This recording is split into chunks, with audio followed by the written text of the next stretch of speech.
the reprieve for now when it comes to auto tariffs. What is the latest communication between Slovakia and the Trump administration? And is this a part of the, of course, conversation when it comes to trying to bring down tariffs on this particular sector as well as on the country?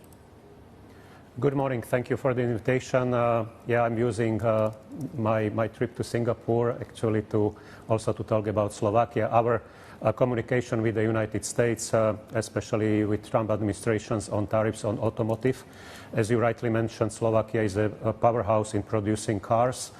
And we export also to the United States predominantly Volkswagen Group and Jaguar Land Rover. 20% of our production lands in the United States. So this is a very important topic for us. And of course, Slovakia is part of the European Union, and the European Union and the Commission has the competence to negotiate with the Trump administration on the tariffs currently. Trade Commissioner Maroš Šefčovič, he also comes from Slovakia, also represents our interests as well. And this is actually one of the part of the problem because the car manufacturing is very much part of the European economy, predominantly Germany. So we are also dependent how Germany will be affected. So we try to pull all the resources and try to negotiate with Trump not to introduce these tariffs because it will be hurtful for both sides. And what is the conversation right now in terms of on the country level as well as the sector level in terms of contingency plans if these high level of tariffs do stay in place for the foreseeable future? Right, there is this 90-day suspension on tariffs that Trump administration introduced. So we are trying to use this momentum actually to offer the better solutions, and that would be a kind of win-win situation.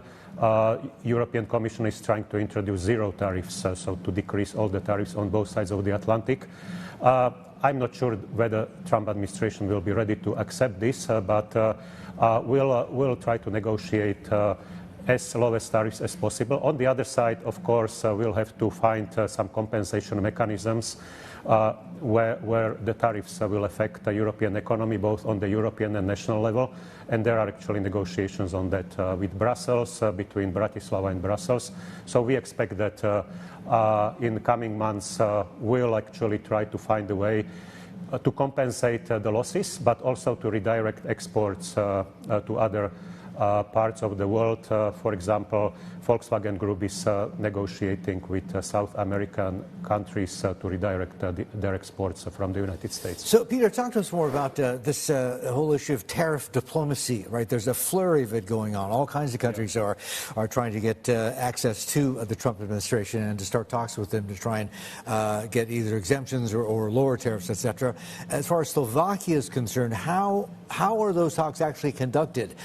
Is it Slovakia directly with the U.S. or through the EU, or how's that happening? Yes, we communicate through the EU. As I mentioned, Trade Commissioner Šefčovič is talking to Washington, D.C. on behalf of 27 member states. Yeah. So we try to avoid bilateral talks currently because that would weaken our position towards the Trump administration. Okay. Of course, Washington, D.C. tries to negotiate with individual countries in order to divide the concentrated effort. I have to ask you a blunt question, right? And I know you're Deputy Prime Minister, but you're also, in a sense, a key diplomat for your country as well, right? Do you get the sense that the Trump strategy is almost divide and conquer?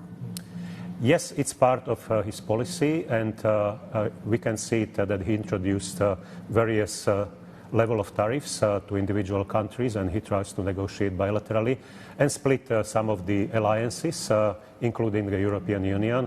I spent 10 years in Washington, D.C. as a diplomat, including being ambassador to Washington, D.C. And first Trump administration didn't like European Commission delegation very much.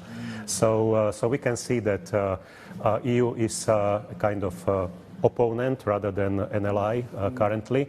And in trade policy, we are a competitor. So we need to accept this situation and negotiate what would be acceptable for both sides. So through the EU, what else are you trying to tell Washington you would like to see from them? Of course, this transatlantic partnership is now under very big scrutiny because Trump administration is refocusing now on the Pacific. So there is not so much focus on the Atlantic Ocean. Now, this new relationship and competition with China is a top priority for Trump administration.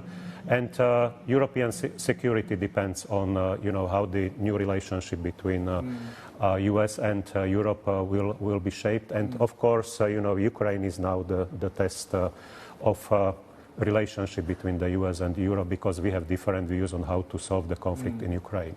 Indeed.